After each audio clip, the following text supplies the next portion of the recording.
జలజలా పారే నది ఒడ్డున ఉన్న ఒక చెట్టుపై ఒక పక్షి గూడు కట్టుకుని తన చిన్న చిన్న ముగ్గురు పిల్లలతో సంతోషంగా కాలం గడుపుతున్నది.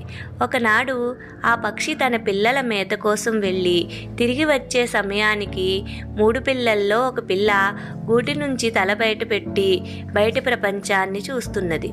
అంతలో తల్లి వచ్చి ఆ పిల్లలను కోప్పడి, ఇంకెప్పుడూ బయటికి వెళ్ళకూడదు, పొరపాటున కింద పడవచ్చు, లేక మన శత్రువులు హఠాత్తుగా వచ్చి ఎత్తుకెళ్ళవచ్చు.